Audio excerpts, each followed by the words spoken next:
नेतृत्व करते हुए युवा भारत, युवाओं का नेतृत्व,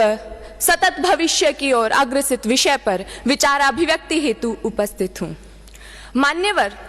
हम सब वही युवा हैं जो आने वाले भारत के भविष्य के लिए शासक बनकर इस राष्ट्र का निर्माण करेंगे। हम सब वही युवा हैं जो आने वाले भारत के भविष्य के लिए डॉक्टर, इंजीनियर, खिलाड़ी, अफसर, नेता, अभिनेता बनकर इस राष्ट्र का निर्माण करेंगे। जरूरी नहीं कि आज का युवा भगत सिंह की तरह फांसी के फंदे पर ही चढ़े, चांद और मंगल पर भी चढ़ सकता है। और यह भी जरूरी नहीं कि देश की बेटियां रानी लक्ष्मीबाई की तरह तलवार लेकर घोड़े पर ही दौड़ें, हिमा दास की तरह मेडल लेकर ट्रैक पर भी दौड़ सकती हैं। जी हां श्रीमान, आज हमारे देश का लगभग 65% हिस्सा युवाओं का है। मेरे विचारों में ये युवा आपदा को अवसर में परिवर्तित करने का सामर्थ्य रखता है, यदि हमारे बड़े बुजुर्ग रखता है। इतना ही नहीं, बल्कि हमारे देश के अनेक युवा local for vocal, make in India के सिद्धांतों पर चलकर भविष्य को उज्जवल बनाने में योगदान दे रहे हैं।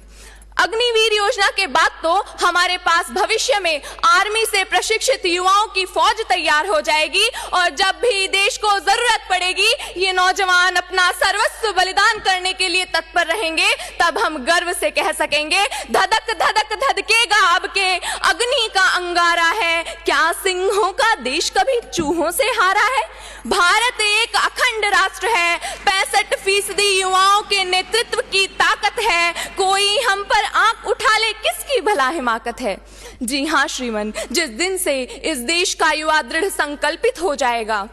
जिस दिन से इस देश का युवा शिक्षा, चिकित्सा, ज्ञान, विज्ञान, तकनीकी ज्ञान, साहित्य आदि सभी क्षेत्रों के माध्यम से देश की उन्नति के लिए योगदान देगा, जिस दिन से इस देश का युवा आपकी, आपकी, आपकी, मेरी, हम सब की आवाज को बात, बात को विचार, विचार को योजना और योजना को धरातल पर सफलता पूर्वक क्रियान्वित करने का दृढ़ निश्चय कर लेगा, जिस दिन से इस देश का युवा